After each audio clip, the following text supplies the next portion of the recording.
নমস্কাৰ বন্ধু বান্ধৱীসকল আপোনালোক সকলোকে মই সুৰছেত্ৰীয়ে পুনৰবাৰ টিপছ অসম ইউটিউব চেনেলটোলৈ স্বাগতম জনাইছোঁ বন্ধু বান্ধৱীসকল যদি আপোনালোকে ছাগলীৰ ওজন সোনকালে বৃদ্ধি কৰিব বিচাৰিছে বা যদি আপোনালোকে বাৰিষা দিনত ছাগলীৰ ঘাঁহৰ চাহিদা পূৰণ কৰিব বিচাৰিছে তেনেহলে এই ভিডিওটো আপোনালোকৰ বাবে অতি গুৰুত্বপূৰ্ণ হ'বলৈ গৈ আছে কিয়নো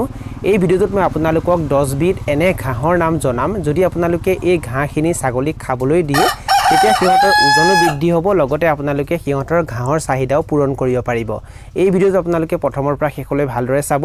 আৰু যদি আপোনালোকে এই চেনেলটোত প্ৰথমবাৰ আহিছে তেনেহলে চেনেলটো সাবস্ক্ৰাইব কৰি ওচৰতে থকা বেল ঘণ্টিটো প্ৰেছ কৰি দিব এটা কথা কোৱা হয় যে পাগলে নকয় কি ছাগলে নাখায় কি আৰু ইয়াতে আপোনালোকে দেখিবলৈ পাইছে আমি আমাৰ ছাগলীক মধুৰিআম পাত খাবলৈ দিছো আৰু এই মধুৰিআম পাত ছাগলীটোৱে বৰ সুন্দৰকৈ খাইছে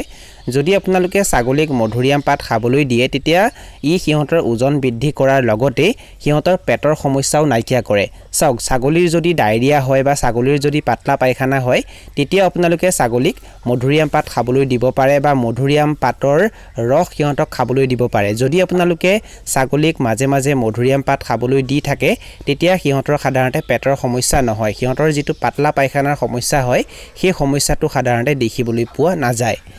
যদি আপোনালোকে ছাগলীৰ ওজন সোনকালে বৃদ্ধি কৰিব বিচাৰিছে বা যদি আপোনালোকে বাৰিষা দিনত ছাগলীক কি খুৱাম বুলি ভাবি আছে তেনেহলে দ্বিতীয়তে ছাগলীক আপোনালোকে নিম পাত খাবলৈ দিব পাৰে নিম পাত দুই ধৰণৰ থাকে এটা হৈছে মহানিম আৰু এটা হৈছে ঘোঁৰা নিম আৰু বৰ্তমানে যে আমি আমাৰ ছাগলীক এই নিম পাতটো খাবলৈ দি আছো এইটো হৈছে ঘোঁৰা নিম আৰু আপোনালোকে দেখিবলৈ পাইছে ঘোঁৰা নিম পাত ছাগলীয়ে বৰ সুন্দৰকৈ খাইছে চাওক আপোনালোকে মহানিম আৰু ঘোঁৰা নিম এই দুয়োটাই ছাগলীক খাবলৈ দিব পাৰে আৰু এই দুয়োটাই ছাগলীয়ে বৰ সুন্দৰকৈ খায় যদি আপোনালোকে মহানিম ছাগলীক মাজে মাজে খাবলৈ দি থাকে তেতিয়া সিহঁতৰ যিটো কিৰমিৰ সমস্যা হয় সিহঁতৰ যিটো পেলুৰ সমস্যা হয় সেইটো দেখিবলৈ পোৱা নাযায় আৰু সিহঁতে ভালকৈ খাদ্য খায় যাৰ বাবে সিহঁতৰ ওজনো সোনকালে বৃদ্ধি হয় আপোনালোকে হয়তো দেখিবলৈ পাইছে বৰ্তমানে আমি ছাগলীক ঘোঁৰা নিম খাবলৈ দিছো আৰু সিহঁতে বৰ সুন্দৰকৈ খাই আছে যদি আপোনালোকে ছাগলীৰ ওজন সোনকালে বৃদ্ধি কৰিব বিচাৰিছে বা যদি আপোনালোকে ছাগলীৰ ঘাঁহৰ চাহিদা পূৰণ কৰিব বিচাৰিছে তেনেহলে তৃতীয়তে ছাগলীক আপোনালোকে সৰুৱা গছৰ পাত খাবলৈ দিব পাৰে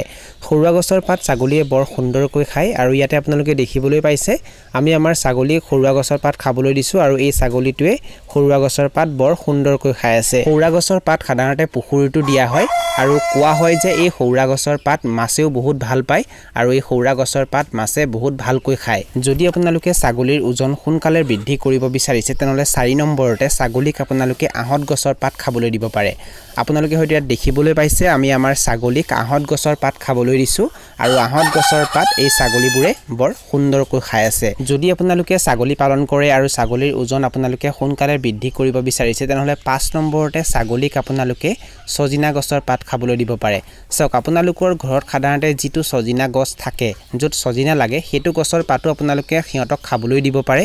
নাইবা আৰু এবিধ সজিনা গছ থাকে সেইটো খালি পাতহে হয় তাত সজিনা নালাগে ইয়াৰ বীজ আপোনালোকে অনলাইন যোগেও ক্ৰয় কৰিব পাৰে PKM1 PKM2 মোৰিংগা বুলি যদি আপোনালোকে সাৰ্চ কৰি দিয়ে তেতিয়া আপোনালোকে ইয়াৰ বীজ অনলাইনৰ পৰা ক্ৰয় কৰিব পাৰিব বন্ধু বান্ধৱীসকল যদি আপোনালোকে ছাগলী পালন কৰে আৰু যদি আপোনালোকে ছাগলীৰ ওজন সোনকালে বৃদ্ধি কৰিব বিচাৰিছে তেনেহলে 6 নম্বৰতে ছাগলীক আপোনালোকে কঁঠাল পাত খাবলৈ দিব পাৰে কঁঠাল সাধাৰণতে প্ৰায় সকলোৰে ঘৰত পোৱা যায় আৰু যদি আপোনালোকে বাৰিষা দিনত ছাগলীক কি খুৱাম বুলি ভাবি আছে তেনেহলে আপোনালোকে ছাগলীক কঁঠাল পাতো খাবলৈ দিব পাৰে কঁঠাল পাত ছাগলীয়ে বৰ ভালকৈ খায় যদি বৰষুণ বেছিকৈ পৰি থাকে যদি আপোনালোকে ছাগলী বাহিৰত এৰি দিবলৈ নোৱাৰে তেতিয়া তেনে অৱস্থাত সিহঁতক আপোনালোকে কঁঠাল পাত খুৱাইও ৰাখিব পাৰে যদি আপোনালোকে ছাগলীৰ ওজন বৃদ্ধি কৰিব বিচাৰিছে বা ছাগলী কি ঘাঁহ খাবলৈ দিব পাৰি বুলি আপোনালোকে চিন্তা কৰি আছে তেনেহলে 7 নম্বৰতে ছাগলীক আপোনালোকে ভেলৌ গছৰ পাত খাবলৈ দিব পাৰে এয়া আপোনালোকে দেখিবলৈ পাইছে এয়া হৈছে ভেলৌ গছৰ পাত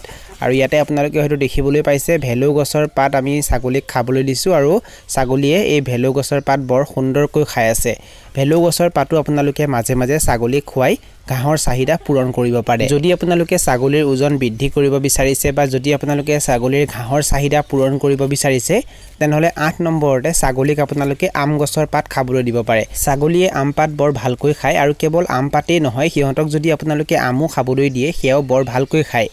আৰু যদি আপোনালোকে ছাগলীক মাজে মাজে আম খাবলৈ দি থাকে তেতিয়া সিহঁতৰ পেটৰ পেলুৰ সমস্যাও শেষ হয় বা সিহঁতৰ পেটত পেলু বা কিৰমি উৎপন্ন নহয় বন্ধু বান্ধৱীসকল যদি আপোনালোকে ছাগলীৰ ওজন বৃদ্ধি কৰিব বিচাৰিছে বা যদি আপোনালোকে ছাগলীৰ ঘাঁহৰ চাহিদা পূৰণ কৰিব বিচাৰিছে তেনেহলে 9 নম্বৰতে ছাগলীক আপোনালোকে কলপাত খাবলৈ দিব পাৰে চাওক যদি আপোনালোকে চেনি কলৰ পাত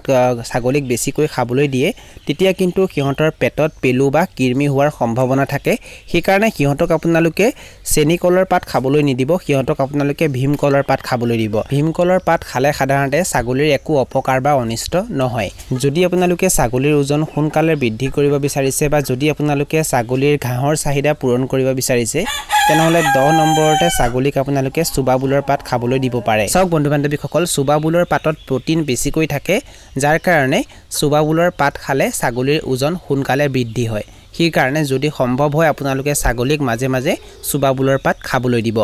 বন্ধু বান্ধৱীসকল এইখিনি আছিল কিছু তথ্য মই আপোনালোকক জনালো আৰু যদি আপোনালোকে ভিডিওটো চাই ভাল পালে আৰু ভিডিওটোৰ জৰিয়তে কিবা এটা শিকিব পাৰিছো বুলি ভাবে তেনেহলে অনুগ্ৰহ কৰি ভিডিওটো লাইক কৰি দিব আৰু যিমান পাৰে ভিডিওটো নিজৰ বন্ধুবৰ্গৰ মাজত আৰু পৰিয়ালবৰ্গৰ মাজত শ্বেয়াৰ কৰি দিব এই ভিডিওটো এইখিনিতে সামৰণি মাৰিছো ধন্যবাদ